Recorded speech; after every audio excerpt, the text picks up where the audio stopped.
Welcome to the Historical Romance Sampler Podcast. I'm your host, Katherine Grant, and each week I introduce you to another amazing historical romance author. My guest reads a little sample of their work, and then we move into a free-ranging interview. If you like these episodes, don't forget to subscribe to the Historical Romance Sampler wherever you listen to podcasts, and follow us on Instagram, TikTok, and YouTube. Now, let's get into this week's episode. I am super excited to be joined today by Eliana Piers. Eliana is an award-winning and international best-selling author who has been writing and singing stories since she was 5 years old. After feeling inspired by authors like Julia Quinn, Tessa Dare, and Minerva Spencer, Eliana decided to test her quill on the page. Writing about love and how two people come to connect and share parts of their souls with each other is now an obsession. She loves thinking about what makes people fall in love. It's not worth it if you don't laugh, learn, or love while you're in it. Eliana lives in Canada, where she drinks an iced cappuccino every day. Eliana, thank you so much for joining the podcast. Thank you so much for having me. It's great to be here. Yeah, I'm excited to talk to you and hear a little bit of your work. So I know you're reading for us today from Good Duke Gone Wild. Yeah, that's my most recent one in the Good Duke series, and I kind of have a special relationship with it, so I thought it'd be fun to read from that one. And I'm kind of jumping in mid-scene, so I'll just give a little context that Agatha is the main character, and she's at a ball. She just finished talking with her sister, and she's kind of looking over at her uncle right now, who's talking with a man who will be her love interest. So I'll start from that point. Her uncle Bernard always made time for her, perhaps knowing his sister as he did. His wealth was extensive and his knowledge decidedly more so. When she caught sight of him, she noticed that he was talking to a man dressed in a pirate's costume. His back was turned to her, so she wasn't sure the identity of his conversation partner, but she didn't mind to wait. Slowly, she made her way to the perimeter of their conversation. Her uncle made eye contact and gave a subtle nod, which she returned. "This is the last one," Agatha overheard the pirate murmur. Her uncle only nodded, and then the pirate merged back into the crowds. "Aggie," Uncle Bernard drawled. He pulled her into a soft side hug, not caring how informal the greeting was. "How are you this fine evening, my dear?" "Good, and you?" He patted her forearm. "Just discussing the merits of utilitarianism versus the universal moral law." It certainly hadn't sounded like Uncle Bernard had been wrapping up a discussion on ethics, but if that was what he was leading with, she wouldn't turn down the offer for stimulating conversation. "Bentham and Kant again?" "Always," her uncle smirked. "I'm not sure I'll ever be satisfied with an answer." "That is quite unfortunate, uncle. It might be a tormented life you choose to lead, since we all desire pleasure, don't we? Unanswered questions don't seem conducive to a life of satisfaction and pleasure." "True, but life is riddled with unanswered questions. The sooner one can accept that fact, the sooner one can move on and enjoy the other parts of life." That was one of the reasons she loved her uncle. He told it like it was, and he didn't temper his speech merely because she was a woman. As much as he could, he treated her like she was an equal, and he was always open-minded to discuss ideas and their consequences. "You're right, uncle. I suppose that's why I'll always seek you out, for your wisdom."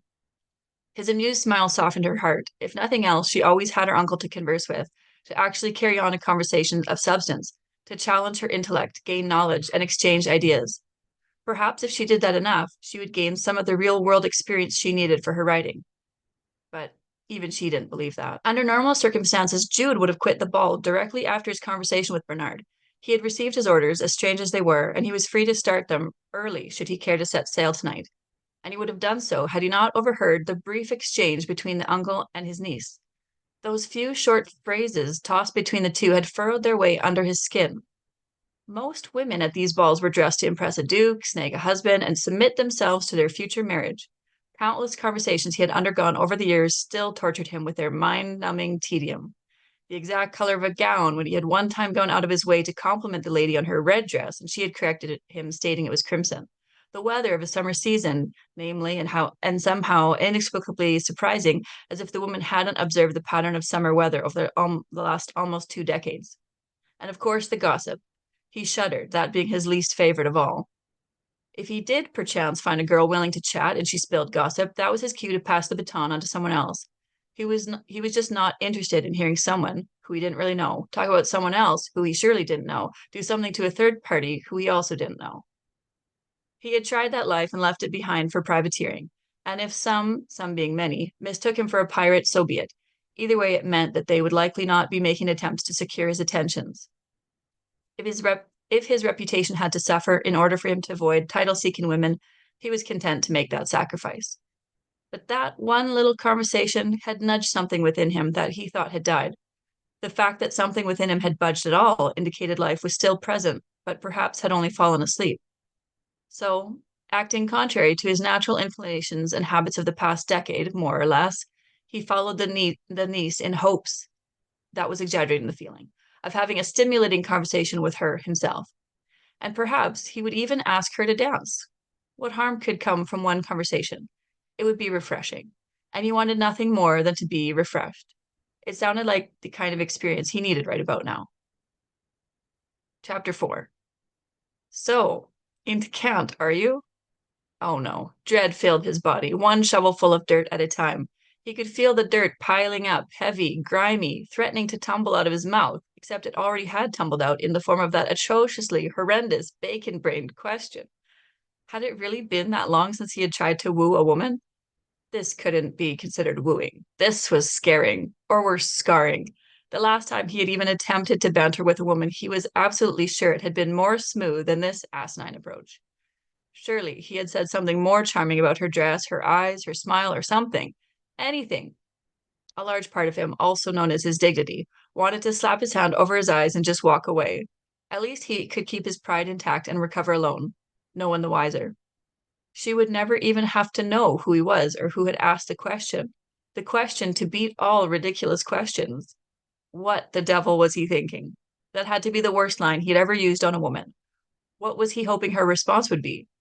There was no great reply to such a dim-witted question, so all things considered, her answer wasn't terrible. Can't? What can't I do? The blank look on her face was nothing like he had seen when he had observed her speaking with her uncle. Certainly, she hadn't been sparkling or over-emotive with him, but she had borne a sliver of a smile. It was obvious that she was comfortable and content speaking with her uncle, whereas right now, here with him, she was awkward and almost irritable. He wanted to blame it on his moronic question.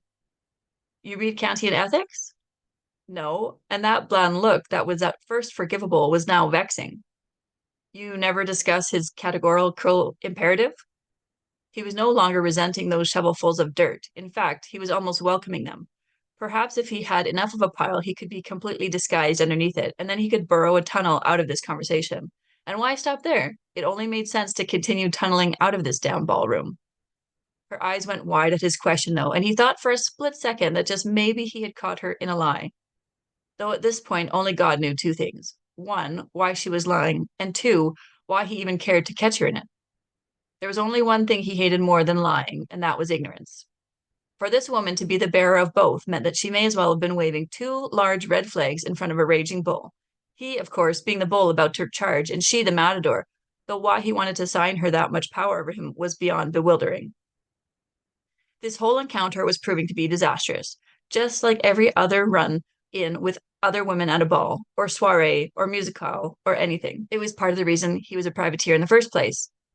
Part of it. But then the vexatious double dealer grabbed his hand, and before he could register what she was saying, she was already pulling him onto the dance floor. He was fairly certain now, absolutely positive actually, that she had asked him to dance, but the question made about as much sense as his "into Kant, are you?" question. Ladies didn't ask men to dance. It was unheard of. Then again, it was also unheard of for women to be discussing the philosophy of ethics, so really, what did he expect from this woman? What he thought he would get, he didn't. What he didn't expect, he did get. At this point, he wasn't sure he could distinguish left from right, so he went along with the dance, which was another one of his not best ideas, because a person really ought to be able to distinguish left from right when embarking on a dance, even a simple one. Amidst the befuddlement and therefore extra concentration on his steps, there wasn't ample opportunity for conversation. But he did find himself nodding or answering yes to a few questions, though he couldn't be sure he recalled the questions, so his yeses might have been better answered as nos. So you're a pirate? Yes. He checked his feet, darted a look up, grabbed her hands, and spun her around. That means you have a ship? Nodding, he passed on her left and checked his feet again. Scanning the couples, he verified that he was indeed executing the right move. So you travel around the world? Yes. You must see a great many variations in culture. He wasn't sure if he nodded to that question or even vocalized an answer, because at that moment the man on his right bumped into his shoulder and Jude had to regain his footing. Had that been his mistake or the other man's? Are you leaving for somewhere soon? Must be, he mumbled. And you enjoy gaining all those new experiences everywhere you go? What was she talking about? What kind of new experiences was she alluding to? That smirk led him to believe she was referring to something salacious, but she couldn't be, could she? Certainly, she was not intimating anything scandalous. But Jude was most definitely lost in the conversation. Something about traveling and being a pirate. How had they deviated to bedroom experiences? And really, what was with her smirk? She hadn't been smirking the whole time. He was absolutely sure of that fact. Well, he was quite sure of it. Or at least he was partially sure of it. He might bet his mate's great coat on it, but not his own. Another bump from behind had him pressing his body against hers in a most improper way, causing her hand to squeeze his tightly. Relying on him to regain his balance, her eyes met his. Wide, vulnerable, curious. The look slammed into his chest, and he coughed to ease the tension. It was something he so rarely saw in a woman. She seemed open. When most women viewed their future as a set path that they merely needed to find and follow, he had a sense that this woman was looking to forge her own path.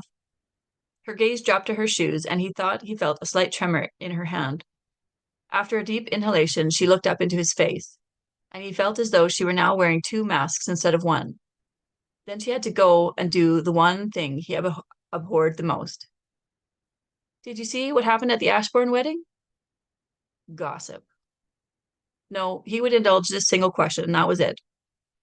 Her eyes flared at him, and he knew she expected more conversation from him. Even the oh so simple, did you, would have been more than enough. Damn it, he expected it of himself, but he wouldn't yield on this point. If she had an unstoppable compulsion to gossip, so be it. She could gossip all she wanted for the remainder of this dance. He would nod his head and spin her around, hopefully spinning her more than enough to diminish the chatter.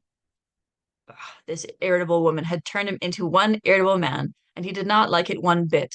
She was just like every other vapid lady. The second this dance was over, he would dash out of here, as courteously as possible. But he'd be gone, never to see her again. Are you all right? Yes. He must have given her an examining glance because she expounded upon her question. It's just that you haven't said much. There's nothing to say, she cried out as he realized he had just stomped on her toe. And in her delicate slippers, that must have been painful. Apologies, he grumbled. Should we sit? I'm fine, she gritted out with an unwavering smirk on her face. It happens all the time. I have strong enough feet to endure a dance or two with a bumbling oaf. Now, wait just a minute. Thank you for the dance. You saved me from an undesirable dance, though I'm not sure how gallantly you rescued me. She dipped her eyes to his feet. All things considered. I said I'm sorry. Have a good night. She tipped her chin and dashed off. Wait, just a minute. He was the one who was supposed to have done the dashing. No, no, no, no. This would not do. He was a captain of a large ship with an intimidating crew, which he led. He was the one who was in control at all times, not that little slip of a woman who had asked him to dance. Who the devil did she think she was? No, this would not do at all. She would not get the last word on this. Not now. Not ever. Ooh, what a great setup for some Darcy-esque groveling. Yes. Well, I have a lot of questions for you about Good Duke Gone Wild as well as yourself. But first, we're going to take a quick break for our sponsors. Do you like audiobooks? How about your local independent bookstore? If your answer to either of those was yes, then you should make sure to check out the official historical romance sampler playlist over on Libro.fm. Libro.fm is an online retailer of audiobooks that shares the profits of each sale with local independent bookstores. I've partnered with Libro.fm to create an official playlist for the Historical Romance Sampler Season 1. You can purchase the books a la carte if you just want to read them one at a time, or you can sign up for a monthly membership. And if you sign up for a new membership, be sure to use code HISTORICAL so that you get 3 extra audiobook credits with your first month.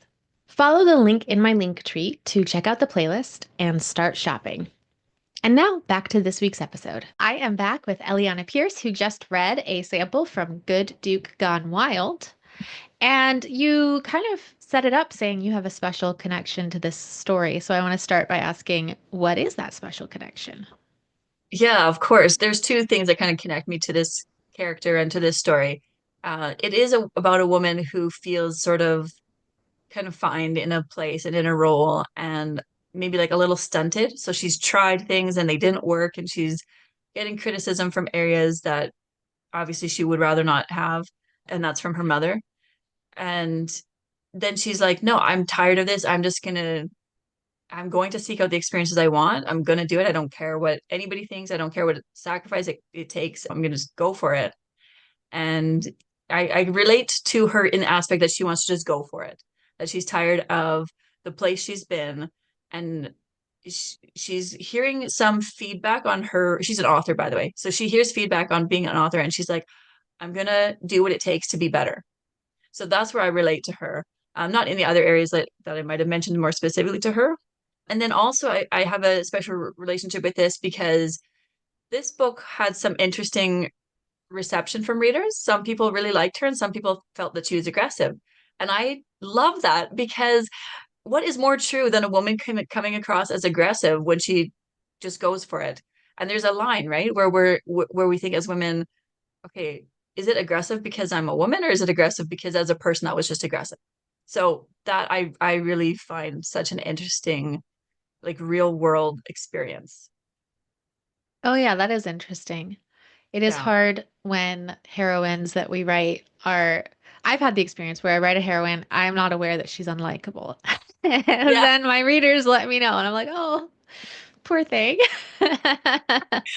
Yeah. So there was a line in Agatha's point of view where she said something about how she wanted to get real world experience for her writing. Yeah. So do you think it's necessary to have real world experience in order to write? That is a really great question. I think we tend to write what we know, and yet we're writing historical romance. So like what do we know about historical romance, right?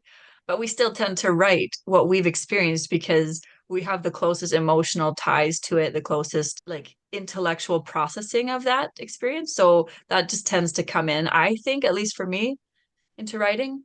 But I would say that you don't need to experience something to write about it.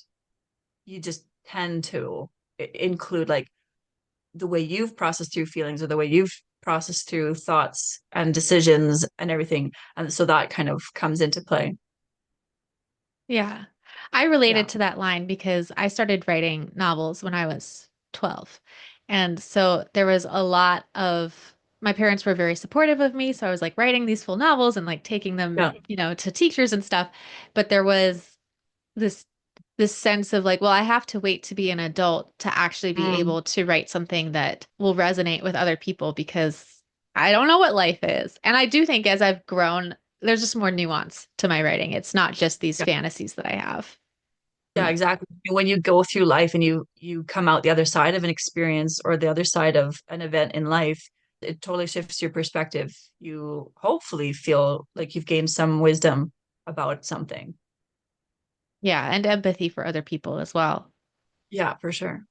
In this scene, there was also this underlying theme of ethicists and ethical philosophy and all that. So, first of all, were you inspired by The Good Place at all? Okay, I love that show, but no, that didn't actually come into my mind at all. But I do love that show. I actually just talked to my husband about it the other day, and I said we need to make sure we watched all the episodes. Yeah, yeah, absolutely. Okay.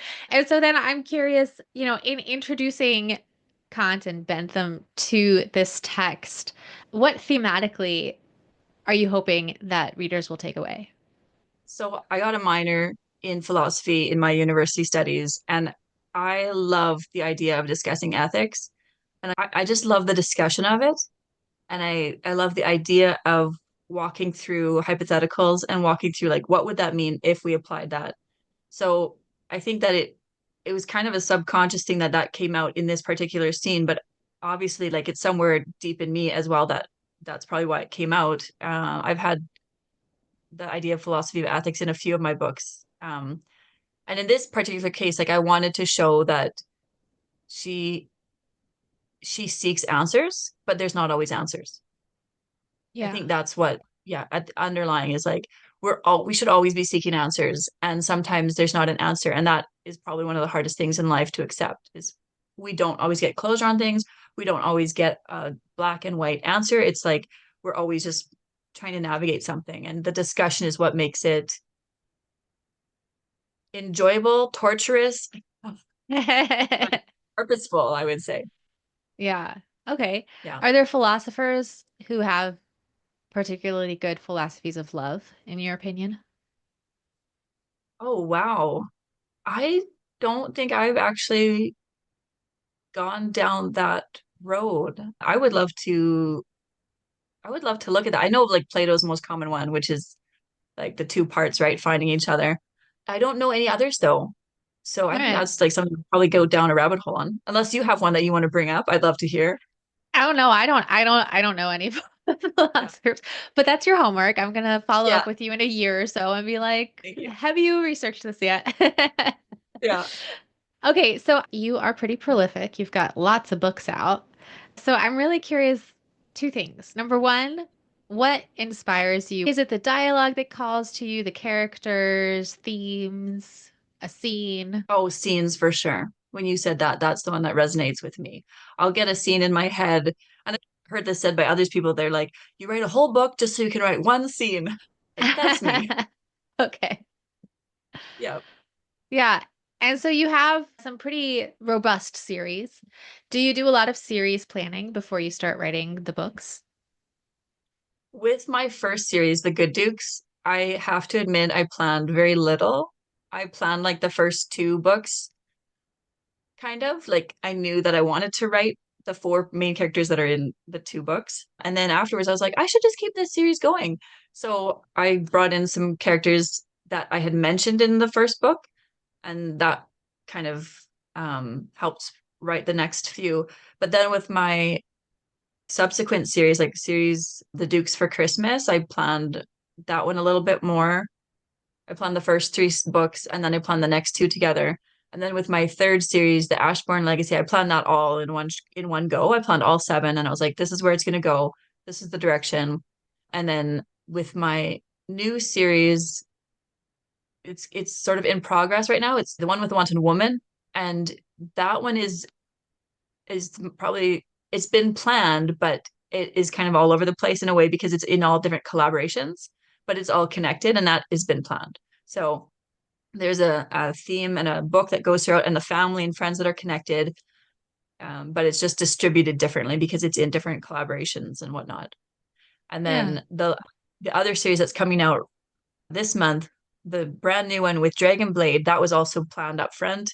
All four books were planned together, written together, very contained. Yeah. Yeah. Well, that's really interesting. And what's your relationship to research? Do you do a lot of research for your books? Do you research for a series? Not gonna lie, I used to do more research, and then I was like, the research is not conclusive all the time. And so I like to have a starting place. I like to know like if something was around or not.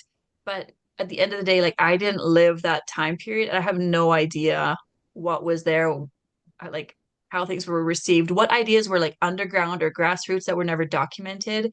Like there's so much that could have been happening that nobody ever wrote about or uh, like addressed.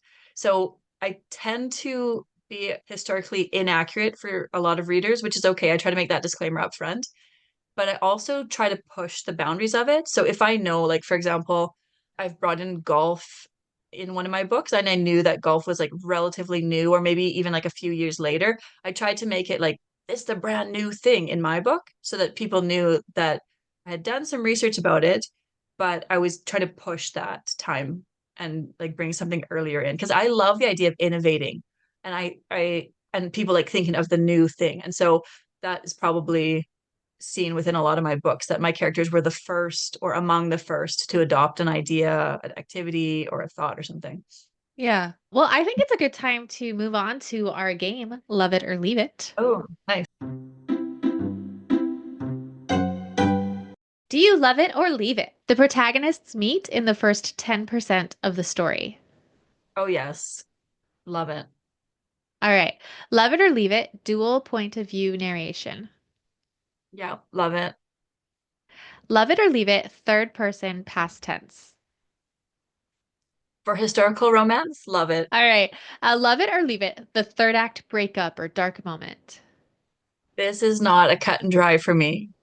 So if I'm allowed to elaborate, I would say it's the hardest part for me to write. And I rush through it when I'm reading it. So even though I like that it's there because it adds that conflict and tension, it's the like, let's get over this. I can relate to that. I've definitely rushed through it when reading it as well. Like, I know they're going to be together again, and it's good Yeah. to have this angst, but just get them back together. Yeah. All right. Love it or leave it, always end with an epilogue. That that's a leave it for me, although I've been doing them more lately. Okay. Love it or leave it, always share research in your author's note. Leave it. I never do that. Almost never. All right. And are there any other romance rules I didn't ask about that you do like to play with? No, I think the only one was what we talked about just a couple minutes ago, which is like the historical accuracy and the language. Like I do bring in some more modern language because I don't know how people spoke back then all the time, and I'm not super good at that. So yeah, that's probably the one that I push the most. All right. Very fun. Well, thank Yeah. you for playing Love It or Leave It. Yeah, it was a great game. Where can listeners find out more about you and also find Good Duke Gone Wild and the rest of your books? Probably the best thing to do is sign up for my newsletter because I send that out weekly with updates and kind of exclusive reads and whatnot. So there's a free book you can get. It's called Sweeten the Rogue. You can get that by signing up. And if you like Facebook reader groups, I have one that's pretty active where I might update you and let you know, like, oh, I wrote chapter one today, or we play a game on a different day, or we've had different campaigns or events going on. So that's also a great place. And that's a Facebook reader group called Eliana's Beaumont Reader Group. Oh, fun. I will put Yeah. a link to your website in the show notes, and I assume that listeners can click through from there to find your Facebook group. Yeah, awesome. And then Good Duke Gone Wild is in KU. So along with all the Good Duke series, that whole one is in Kindle Unlimited. But otherwise, my other series are available wide and direct. So you can always buy from my site. There's like a bundle um, that you can get discounted there. Or if you have KU, then there's a 7 book series in there. Awesome. Well, readers can get you wherever they are. Yeah. Well, thank you again, Eliana. I really appreciate you coming on the podcast. It's great to hear your work and to talk to you. Thanks so much for having me. It was great to be here. That's it for this week. Don't forget to subscribe to the Historical Romance Sampler wherever you listen, and follow us on Instagram, TikTok, and YouTube. Until next week, happy reading!